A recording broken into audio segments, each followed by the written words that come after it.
I'm asking, do you want to start now? Yes, please. All right, good. Let me put um, a face to the name, right? All right, so I don't know if you can see me, and I'll say good afternoon, everyone. All right, and thanks for making our time at this lunch to um, join us on the safety talk, for facility managers. My name is Kolako Bolade. I work currently with British American Tobacco as engineering project and sustainability, manager. Okay, so I think it's nice having on the call. And again today we're going to be looking at zero harm and look at the safety culture building in facility management. So we say building is safety first culture in facility management. All right, so safety not absence of um, accidents or what have you. All right. In when we talk about health and safety, we're looking at having control over whatever situation or threats, if we use that word, um, whatever threats that we have in the workplace. All right. So in facility management, we I think the responsible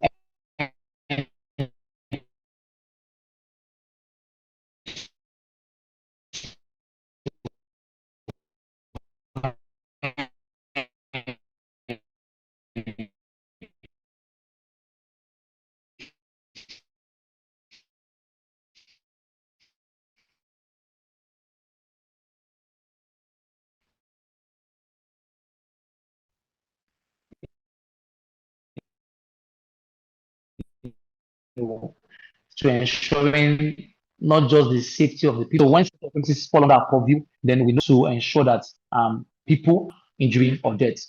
Saying that the souls that have departed due to the fire incident that happened ago, all right, and we pray that in peace, all right. But I put this as a challenge to us.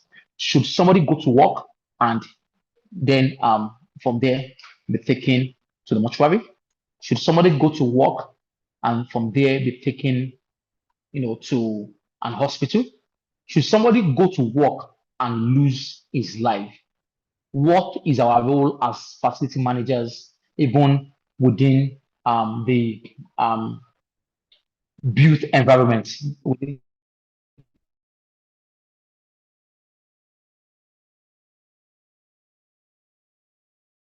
facility management?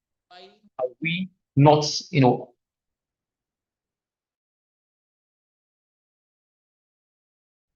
are we not taking charge of our so if you can put this slide on screen show, all right, Miracle, and let's conversation. So or slideshow. Can you put this? Can you put it on slideshow, please?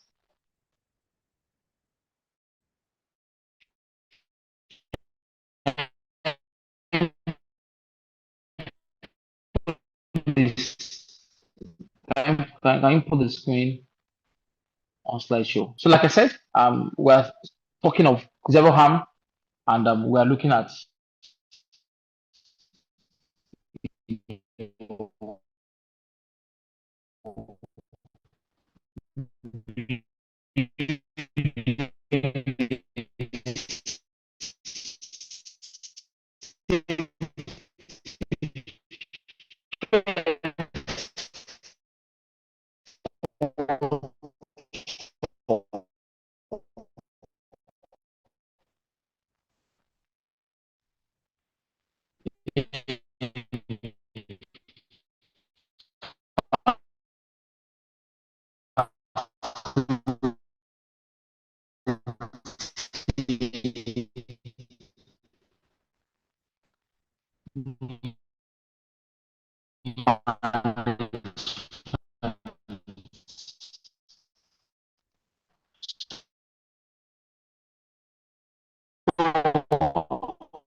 Hi guys, am I back?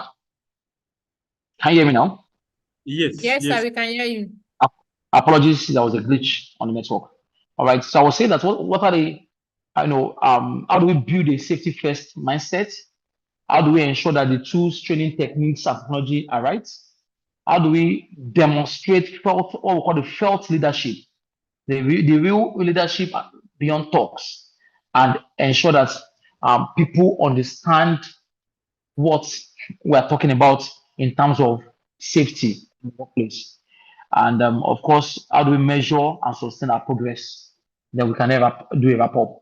It's important to know that, as facility managers, whether you are practicing or you are aspiring, we need to have a mindset that we are owners of the facility.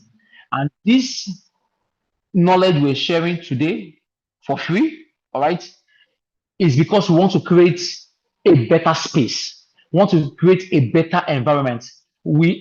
A building, I'm an engineer, right? So even after constructing the building, a building construction can actually take maybe a year or thereabouts, but the continuous existence of that building, the lifespan of the building, as we call it, will take, in most cases, up to 50 years. Meaning that after an engineer has delivered on a project, the facility manager has a job for the next 50 years to manage and sustain the building. So facility management is a long-term opportunity in terms of career progression. Facility management is, I won't say superior, all right, because most of us, because we are engineers also, we then delve into facility management. But for a facility or a building to function as designed, facility managers are needed. For operational optimization in that building or that space, facility managers are needed. So facility managers must understand that beyond maintaining the building, the life and continuous existence, the life of the people occupying the building, and the continuous existence of even the assets, and of course the tools and equipment is well managed. So safety is not negotiable. It's not a thing of maybe in facility management. We are here to protect lives and we ensure that life, human existence, continuity of life supersede anything and everything.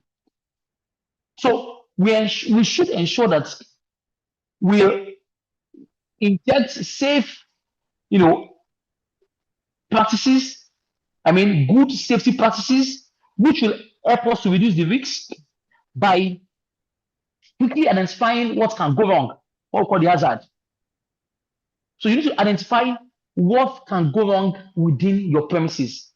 Again, I will use Afriland as a case study. What can go wrong? Fire in every facility, in any facility, fire outbreak can happen. Ask yourself. I think I talk about this often. What are the things that will ensure what we call the means of escape in case of fire? So we start by what we call the education. So do people even know what to do in case of a fire outbreak? Detection. If the fire happen, can it be easily detected, of course, with the help of the smoke detectors, fire detectors, and what have you?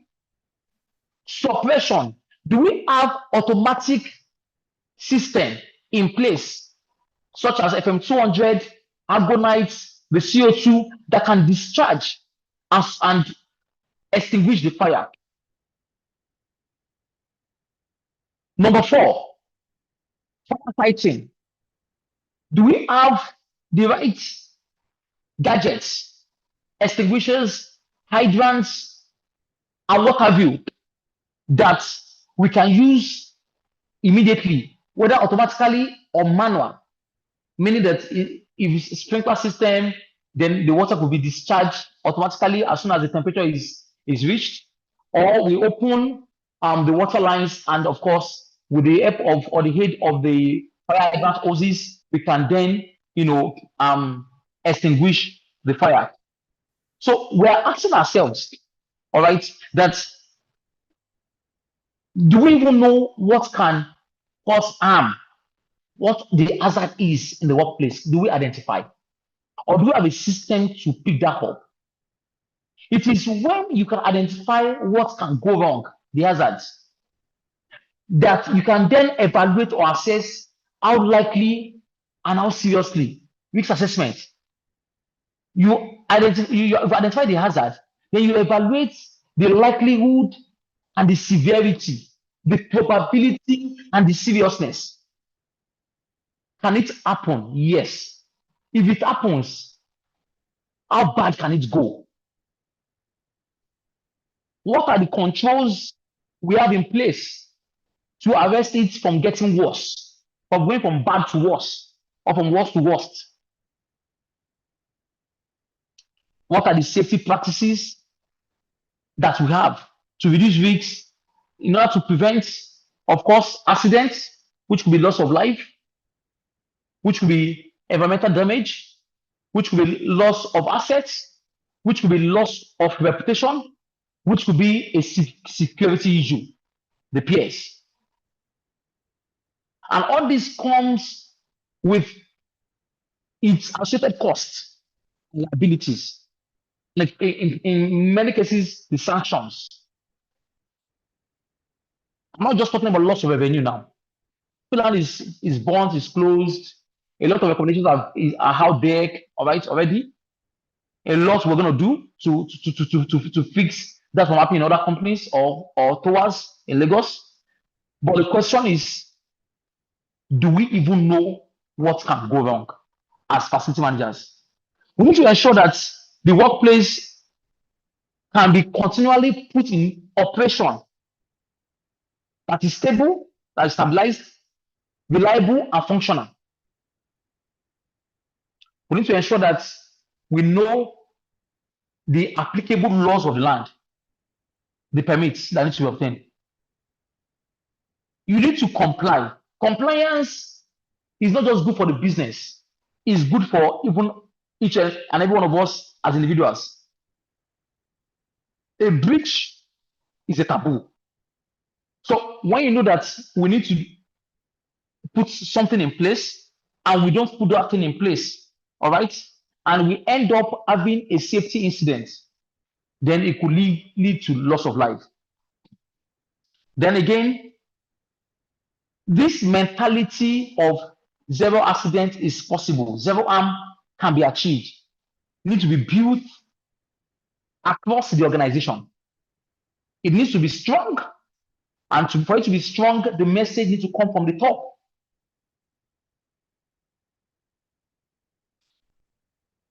It needs to be strengthened through trust, meaning that people, we don't just say things, we do what we say, and we say what we do. And of course, that will help us to foster a better workplace that is safety-minded.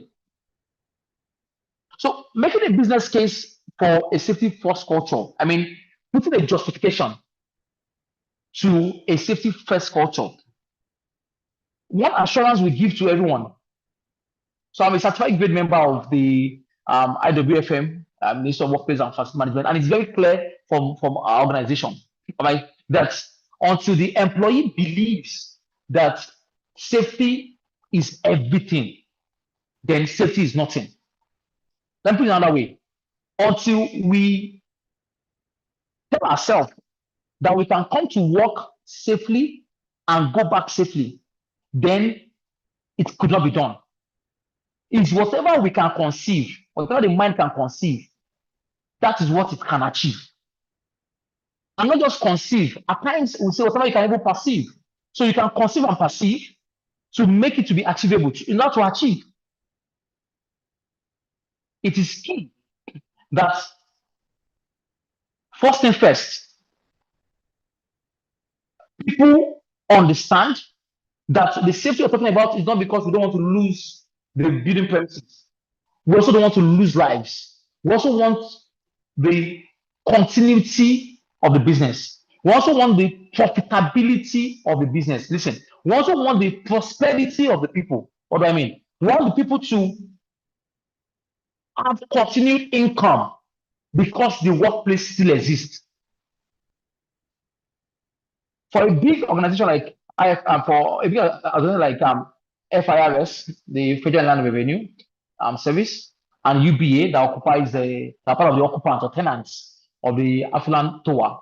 Yeah, of course, this is a shocking moment, right? So the therapy will be there, and they could just be integrated into other branches or locations. Like they can even work from home. But imagine it has happened in a place where the company is just a one-man business organization. I can tell you that it's not just about loss of property. There'll be loss of income. There'll be zero income at the end of the month because the business premises is inflamed. I can tell you for free again that the employees will not even have the guts, not even have the boldness to then say, oh, we need to be paid this month's salary. Somebody said he has lost the audio. Am I audible? Yes, Hi, you guys. are. You are. All right, thank you. Ekanem, I think it's from your hand. Thank you. Then we're also looking at the safe environment. All right. And when we say safe environment, is still deeper than a clean environment. Listen, safety and cleanliness are not the same thing. It's not about having a 5S. It's about, I don't know if some of us know about the 5S. When you sort, you set, in order, you standardize, you shine, and you sustain. All right, you can Google that 5S, 5 and letter S, right? But we've gone beyond 5S. Hello, sir. We are now talking about the 6S. It's 5S plus 1. And the 6S is safety. There is no point you maintaining, a clean environment when the environment is not safe. Let me make it. Let me bring it down. Let me break it down. No matter how clean your environment is, if people are exposed to naked cables that could cause electrocution, then there's no point. If the chairs people are going to sit on are nothing but stool, that means it doesn't support their spinal cord. There is no ergonomics in that setting. There is no point. There is no point for a place to be clean with poor illumination. Safe environment boosts not just trust and morale, but overall job satisfaction and productivity. That's where I'm going. People do more when they work in a safe place. Strong safety practices reduce, of course, downtime, disruption, and the hidden cost. And somebody is asking me, what are hidden costs? Cost of an accident could be hidden or real. It looks like the iceberg. What the more you look, the less you see. What you see at the top of the iceberg is maybe 5-10% of what the actual cost is. That's what we call the hidden cost. The moment someone gets involved in an accident in the workplace, no, let me again go back to affluent tour. For people that witnessed within the same premise, people that are on the same floor, people that witnessed their colleague, person sitting right next to them 5 minutes ago, drop dead due to either suffocation of carbon monoxide or fall from heights, can not be the same for a very long time, traumatized. And for free, that premises is locked. As a matter of fact, activities cannot go on. If there are people that are working there and they need to do some things physically, meaning that based on BCP, the business continuity plan, their work cannot be done remotely, then I'm sorry, it is over because the files, documents, whatever is lost. There is an irreplaceable or repairable loss called the loss of human life that has happened. So, and what we see is that someone has died, right? However, in fact, Federal Revenue Service, I read in the Punch newspaper today, announced that they lost four gallant men, a director involved. Or is it a director or a stand director? A senior guy in that incident. So if that has actually happened, I'm sure with due respect, the people that died actually also like providing, or their source of, I don't say their source of income to other people, but they are providing opportunities. They are gifting people, I mean, money now.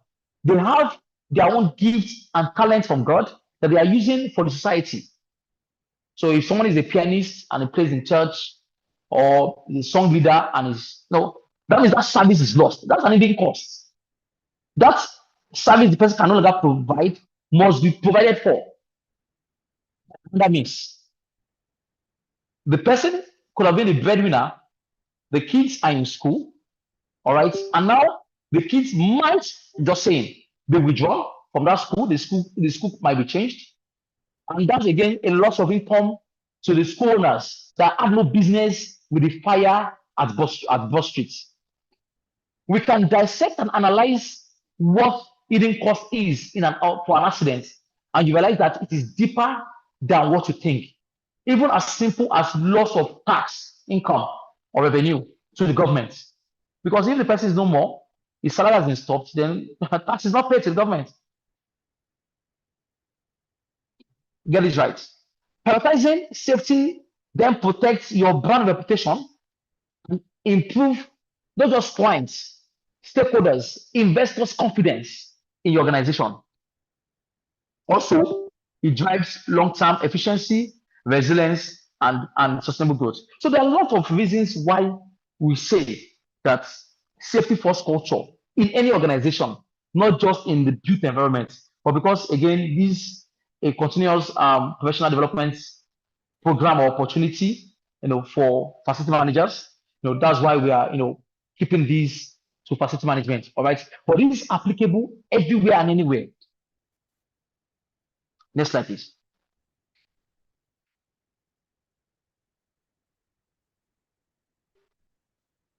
Remember, I said I used the word "what can go wrong," or I spoke about what can go wrong using the word hazard. All right, I would say that there are common hazards across facilities, premises, services, and what have you. The first one we like talking about, is all called the STF, the slip, trip, and fall. The slip because there is less friction between your foot and the floor, which could be because there is water, there is oil, or whatever on the floor.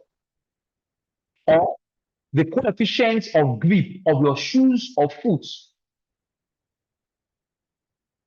is not sufficient. In layman term, the floor is wet. So somebody step on wet floor can then slip. Trip due to entanglements, due to obstacles, due to obstructions. You could hit yourself and you hit your foot, I beg your pardon, against an obstruction, or get entangled on your way to maybe your seat or wherever in the workplace. Or you can fall either from height, below height, or at the same level. So sleep, when you fall at the same level, we try to put it as sleep, because now it's not a trip. It's not that you step on something. So you can fall from the same level or at the same level, and that's a sleep because the floor is wet. We can fall from heights. Of course, we all know that. Maybe on a ladder, on a scaffold, you've decided to climb on a chair or what have you. You can fall because there is a change in step. So when we have a change in step, so people are walking on the walkway, and suddenly there is either a staircase, a step, a floor, heights conversion, or what have you. That must be noted. And most times to control that, we use the administrative control of pasting the yellow and black caution, sticking tape around that, just to give that instruction, apart from, familiarizing the person with the site to say, okay, if your eyes see a caution sign, then it means that you should take caution. All right. And you can also fall to death, maybe in a ditch due to an open manhole or what have you. So a hole should be closed, wet spots should be cleaned, cheap hazard should be removed. That is just the message. And this constitutes over 70% of the injuries we've recorded, UK statistics now, in the workplace. Again, electrical risks are posed due to either faulty wiring, under cable sizing, wrong equipment usage, overloading, and lack of oversizing even of breakers. All right, I want to say even lack of certain breakers and things like that. All right, like I said, the fire hazard is real and could be due to poor maintenance, storage, emergency plan, or what have you. Chemical. So there's what we call the control of substances hazardous to health, the COSH. All right.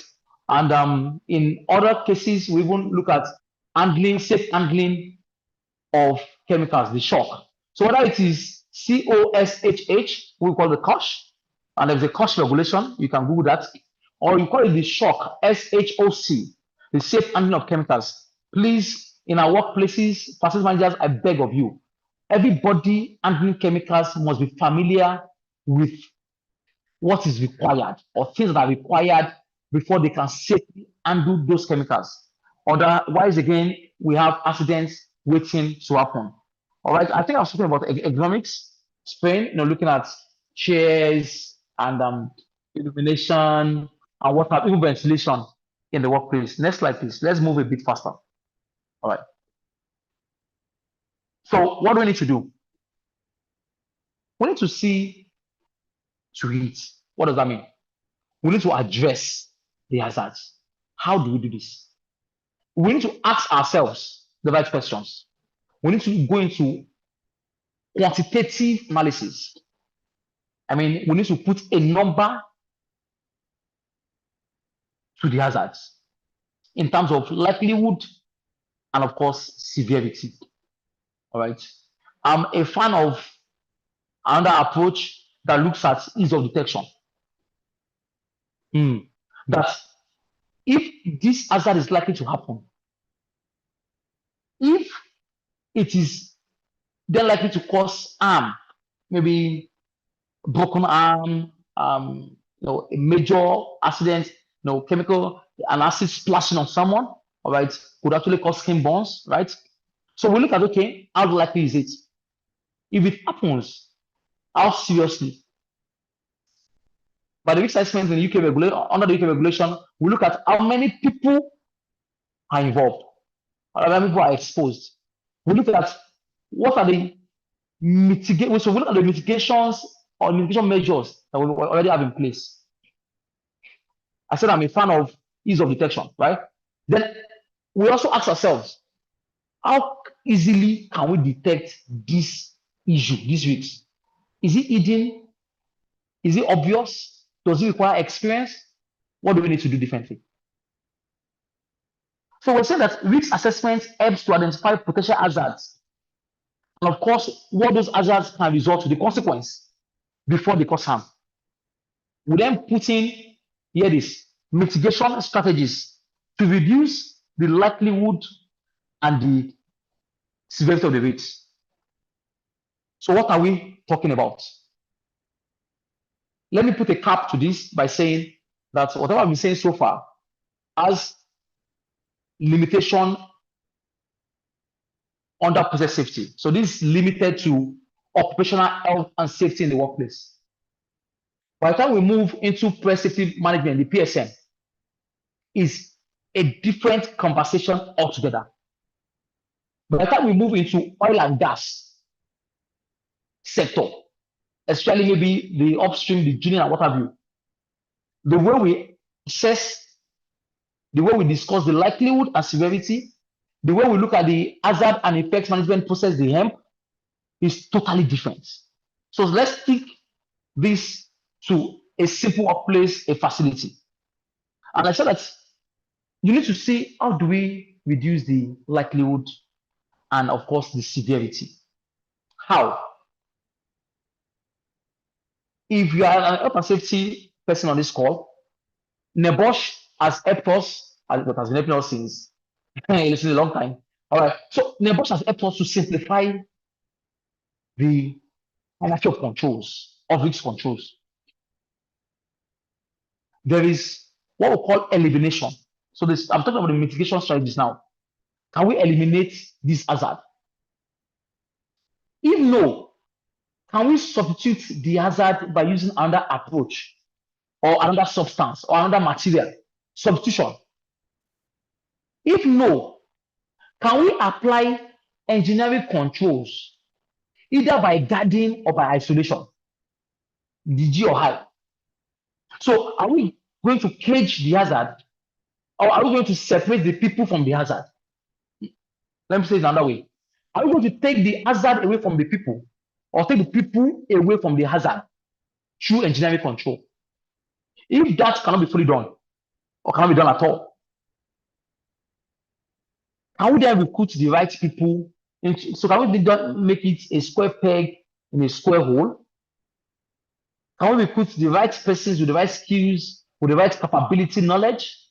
Can we give trainings? Can we use a permit work system?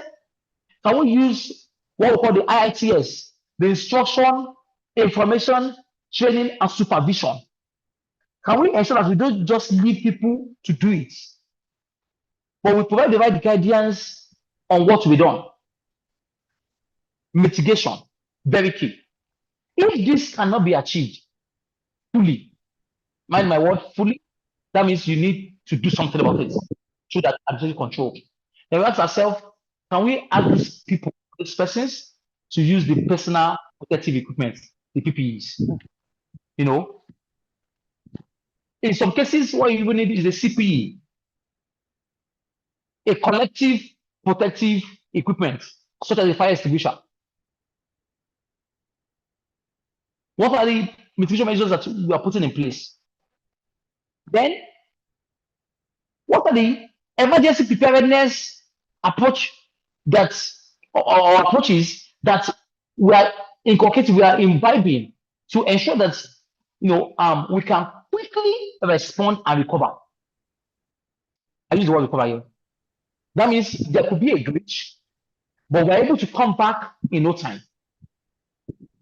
Emergency preparedness and business continuity. Very key. And that's something, please, that you need to know, to learn as a facility manager. I learned this, many years ago when I was I'm still a facility manager, when I was a facility manager full time, all right? And it was easy to then come up with a business continuity plan. Why? Because you understand the emergencies that can happen and what needs to be done for the business to continue. The EPBC, the emergency preparedness and business continuity planning. All right. Then, of course, very key that we know about the training and drills that need to be done. In the workplace, please, your first aid and your fire drills are sacrosanct annually. By the word of sacrosanct, I mean daily must be done. First aid training by the Nigerian Red Cross once in 3 years, validity in terms of certificates. But in terms of hands-on, in terms of refresher, that should be part of the training plan. Same thing with the fire safety. For fire safety, we then go, in fact, for both of them, we can go a step further by carrying out a drill. I used to work for MBC, Coca-Cola, as safety manager. I think I left 7 years ago as the safety manager, plant safety manager. And there was a day we just planned to have a real life drill, a loading bay. And somebody, not a mannequin, somebody, of course, was planned, fell, and we waited to understand how people to respond and how long it would take them to respond. And that was in 2017 about. And that made us to do a revamp of our emergency management process within the factory, because and of course the depots, because obviously we found what I would call opportunities and not gaps. All right. So the areas we could improve upon, and we did improve in those areas. All right. So you need to carry out trainings that you learn, and you test what you have learned. Certification is just a test of knowledge. It cannot replace experience. If you go on my LinkedIn profile, my name is Jacob Kobaladi. You could see I have maybe 20, 30. I've even lost count of the certifications. All right. But it's not about the certificate at this point. It's about what you can deliver hands on. And that's why we make sure we deliver to the best that can be delivered under the, as much as the condition permits. So I was in Schneider, I was in Coke, I was in the aviation sector. I joined PwC as a manager 5 years ago. I came to BAT. We're testing what has been learned and we're deploying with results.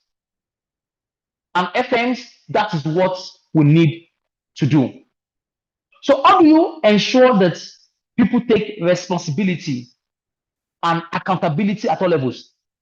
For me, make it part of their POs, their performance objectives. Leadership, I've told you about first leadership. Leadership from the top, walking the talk. It starts with the policies signed by the CEO, by the top man, by the number one. Until you have a policy, you don't have a direction. Hello? Until you have a policy, you cannot have procedure. ISO. Because your procedures should be an offshoot, should come from the direction, which is the policy.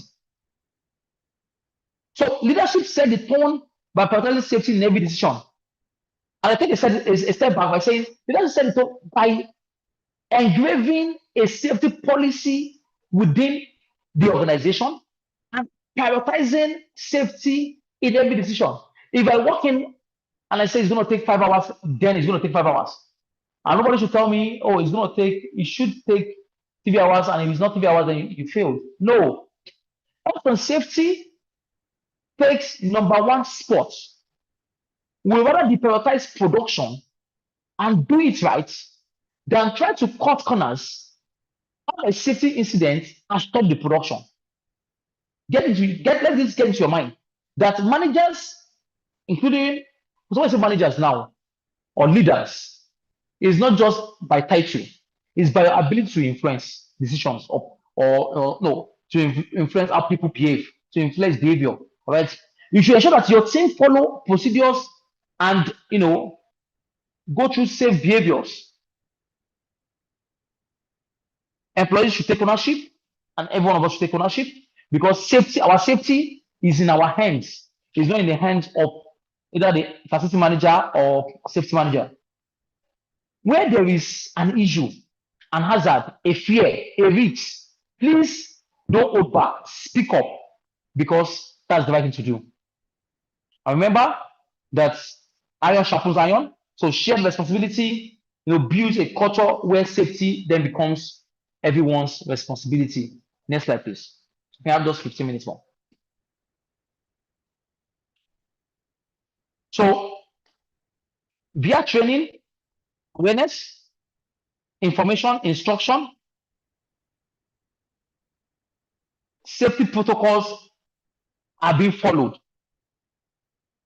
Communication helps, clear communication helps the team to understand what they need to do, what the expectations are within the safety framework. In planning for safety, ensure what we call employee involvement and engagement. There are and one is very clear about this. You cannot develop a risk register or a risk management plan, the RMP, without end users being involved. So I cannot sit on my own. I can make a draft, all right, maybe to just ensure that we don't waste time, on the call or during the meetings. I can make a draft. But people that do the work, including the operators and supervisors on the shop floor should be involved in our risk management program and plans, in our safety plans, because their involvement drives personal responsibility and accountability.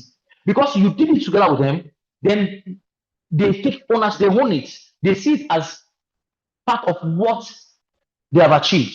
And you must recognize them for good safety practices because it's going to motivate consistent performance and compliance. Reward and recognition should happen when every project is completed safely. It's not a function of time, it's a function of safety. And that is the message that should sink in right now, guys. We need to empower our teams and make them take pride in creating a safer workplace. And how do we do this? A tracker. We get there under technology. When people see that, yes, they have worked 6 years, 5 years, 1 year without lost time incident within their facilities. Next slide, please. So I think training and education cannot be overemphasized. All right. Hands-on drill. These are things that we do from time to time. All right. So ensure that your organization is willing and able to. So as managers, when they ask you to then do a co-plan, when they have to do a complete plan, in terms of budgeting, maybe you're even using a zero-based budgeting approach, the ZBB or whatever. Ensure that safety trainings are entrenched in your plan annually. I speak to you, a lot of companies, especially where they conduct internal audits, are trying to, reevaluate their fire safety, readiness and assessment. In case, so whatever happened at Afilan yesterday could have happened anywhere. So we're asking ourselves, why did the door lock? Unfortunately, I don't work for government as I speak. All right, so I can't say anything on such incidents that's under investigation. But there are questions to be asked as professionals. Why can't people use the fire escape route? Was it blocked or shut? Why can't people escape through the stairs? Why can't the firefighters gain access to the building? There is a course I took a long time ago with Fire Protection Association in the UK. I'll call it the access of firefighters to the building. Why can't they gain access? What went wrong? I think the coroner will actually deep dive into that. The inquest will dive into that and understand what, and maybe at the end of the day, a blue paper or a white paper will be issued by the government to advise other facilities or tours or others building in Lagos and beyond what they need to do. But learning from incidents, what happened should not have happened. All right. Facility managers, it must not repeat itself. Quickly and bravely, let's do a quick fire safety risk assessment, maybe with focus on ability to fight fire, to detect fire, and to escape. What we call the role of the fire warden. There must be a system in place, tested through drills that can make people escape when there is an emergency. There should be role specific instruction, there should be continuous learning to keep the skills sharp and relevant. And this is one of it. All right.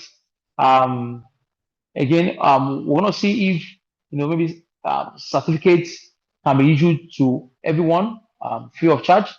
Everyone that attended or that have attended this free of charge to see, okay, as part of your CPD or your continuous professional development, can you add this to say, okay, I attended a free webinar, even though free, but I'm able to gain XYZ points out of the conversation. All right. And we need to invest even personally, not just waiting for your company to do that, on your education so that you can build competence and confidence in safety. Next slide, please. So let's ask ourselves, we're now in the era of artificial intelligence, AI. Is there a way we can integrate technology to capture real time all the unsafe conditions? And I'll say yes. All right. I have a partner in the US, Steven, that's actually working on something around integrating the CCTV camera to also have the logic, to capture hazards, within the workplace. All right. So beyond real-time capturing, the mind needs to be first set that safety, zero harm is possible. So technology will enable real-time tracking of the safety condition and unsafe conditions. Sensors, Internet of Things devices, all right, will help to detect even before the hazard escalates. So if there could be small fire somewhere, the CCTV camera can pick it, right? But it takes somebody to be watching the camera or to keep watch over the CCTV cameras before the person can then relate it. Then we can have the IoT, the Internet of Things, integrated into the CCTV cameras that will then send a smart message that that an hazard has been detected because we would have pre-programmed the hazard identification intelligence into the IoT. I'm saying we can turn AI into a real-time hazard spotting tool for us. But spotting the hazard and analyzing the hazard are two different things. So we must then be able to retrieve the information, all right, analyze the information, and see what we call the occurrence pattern, trend and tracking. That's what, if you trend, that's what you can then do your track and trace. If you trend, if you know the pattern, that's when you know where to follow. So trending aids your track and tracing, your tracking and tracing. So technology help you to be able to identify what is happening.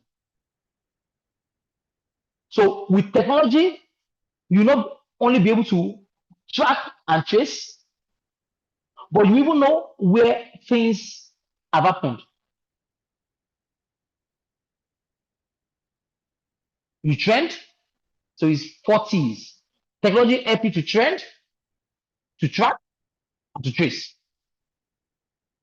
Then you can have the automated alerts, like I said, maybe SMS or what have you. Then the smart system is, of course, a proactive and not a reactive way to manage safety. That's where the role of the AI then comes in. All right, next please. We are rounding up. I know some of us, the lunch is almost over. All right, so the real talk is that you engage your staff. How do you trust your process? How do we have that transparency and dialogue?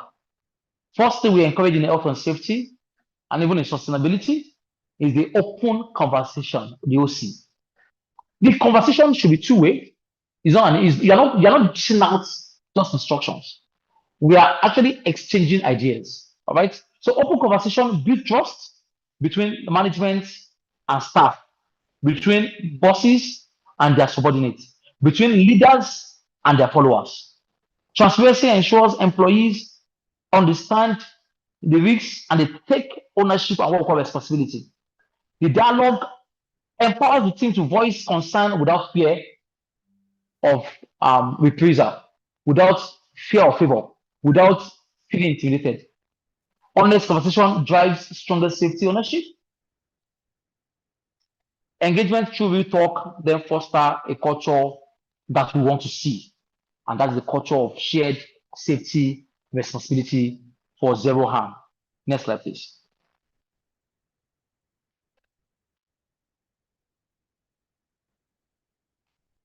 So let's lead by example. I won't say more than that. Let's walk the talk. Let's go to Gemba, meaning leave your office, go to where it is happening. Organize a Gemba walk with your team once in a week. It's even good for your health, exercise. No, so organize a Gemba walk with your team, go around and sit by yourself. Lead safety activities within your workplace. lead hazard spotting walk or session in the workplace. And with that, you're going to relate with what the guys are saying, and you're going to open your eyes and make you plan better in the workplace. If a fire drill has been done or conducted at Afiland, maybe they would have known some of the issues before that day. All right. What we're doing fire drill at times, depending on the facility, I've done for a couple of even big 31, the big buildings in Lagos. And all the things we try to do, or I try to do, is to knock off power.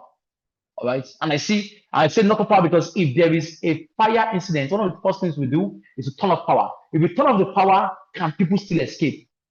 Can the doors open automatically on its own accord? Will the door release button work? Are the emergency illumination lights working? Can people escape safely to the muster point?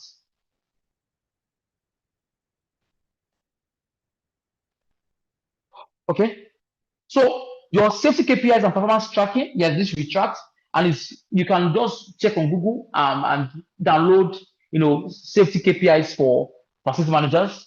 And guys, please, we need to do this together. I'm one of you.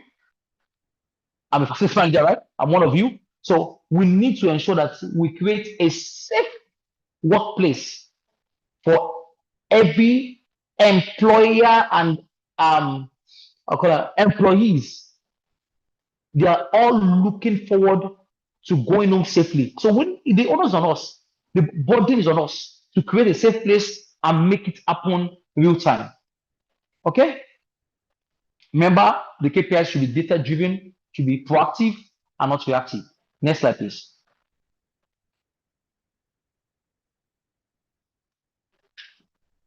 So continuous improvement and long-term commitment to zero harm. Remember that safety is a journey and not a destination. So you can't say because you are safe today, you are safe forever. If you are safe today, you will not be safe tomorrow. Meaning that safety is not a one-off, is a journey, is a continuous journey. So which also requires continuous evaluation, adaptation, mitigation. Regular review needs to be done to help close the gap as soon as you identify those gaps. All right. Your commitment, so you can launch a zero harm commitment program in your workplace or commitment to zero harm. Please, this is an appraisal session or appraisal season. I beg your pardon. This is an appraisal season. You can bring up an initiative such as commitment to zero harm, and you launch. We've spoken about the justification, that's the business case and things around health and safety. Apart from the fact that safety saves money, all right, there's what we call the duty of care, the responsibility of the organization to provide safe workplace for its employees. That's the general act under OSHA. That's the duty of care in the UK under ILO, International Labour Organization, the 64 Convention. It's very clear that things need to be done in the right place. Under the CAMA, the Company and Allied Matters Act, Nigeria, it is clear that employers should provide employees with a safe workplace, tools and equipment, and employees should abide with safety recommendation by the employer. Lessons learned from incidents should be shared so that it doesn't reoccur, and we should pride in the fact that, or we should be proud of the fact that safety is something that lives with us. We should be proud of our safety records in whatever activity, project, or program that we are doing, and even initiatives. Next slide, please. I need to round off. My lunch time is over. Okay. In conclusion, so let's wrap up. Safety is not an option. And I think in the last 55 minutes or thereabouts, I've said this over and over again, time on time, time over time, that safety is more or less the foundation of what we call facility operations excellence. So if you are someone you say you are doing well, you are doing well because the foundation is safety.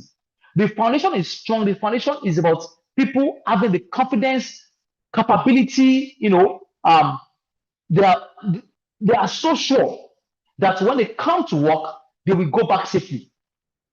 And that again boosts their productivity and bring more money to your organization. A zero harm culture protects both people and the business outcome. Commitments must be shared across all levels of the organization, from the gatesman, from the guy at the gates. Well, if the guy at the gate opens the door to someone that is wearing slippers and it comes into your production area or into your facility with the wrong footwear and step on, let's say, wet floor because of the rain, then you have a situation to deal with. I mean, you have an issue. That's the truth. Continuous learning, dialogue, and accountability drive lasting progress. And building safe facilities today ensures resilience and sustainable tomorrow. And hear this, without safety, facility management is not sustainable. Thank you.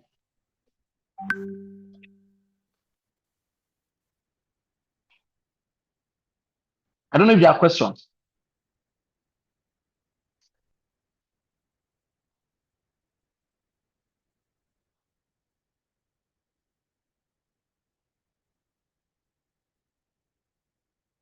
Hello? Are there questions?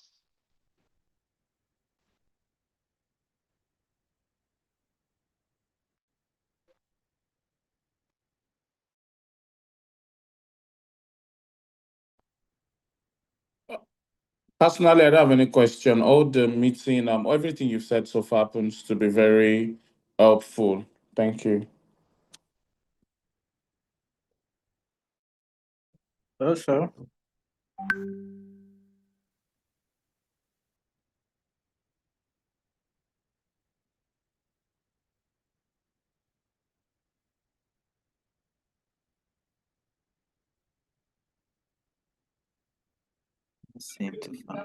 Engineer Kalapa, I'm not sure there are any questions. Thank you so much. Thank you so much for the session. So in case we have questions, we can send it to the WhatsApp group. Or we can send it to the WhatsApp group for if there are any questions. Thank you so much and see us all next week. Mr. Paul still on the call. Good afternoon, everyone. Hello, can you all hear me? Yeah, good afternoon. Can hear you. Yes, I'm Shogweso Mobolani. I'm privileged to have joined this session, and I really enjoyed it, and it has really blessed and lifted my perspective to understand a bit of the safety culture. Please, I would like to take a facility management course, and I also want to have the WhatsApp link to join into the group chat. Okay, the WhatsApp link has been dropped now, so you can join from there. Okay. Yeah. So when you join, we'll private chat you later. Hold on. Let me see that I've done it. Yeah, it has been dropped now. Just drop now and I say I on the group. Okay. Mr. Didion, you can drop your question on the WhatsApp chat also too, so that everyone can benefit as that will make it more nice as we are done past time. Thank you so much. Okay. Mine is not really a question per se, just to appreciate Mr. Paul and the organizers of this session. I mean, I cannot quantify the much I've gleaned from this session week in, week out. Just as last week, the topic had to do with biases. In the course of the week, something happened in the US. Someone was shot, someone was assassinated because the person has a dissenting opinion. I mean, so the message resonated quite well and even better with me. We need to accommodate people and understand that people might not get to share our views, but then we have to accommodate and tolerate them. That makes room for a better workspace. Thank you very much. All right, thank you for that. See you all next week. Thank you once again. All right. Yes. Thank you. Okay, thank you. Really appreciate it.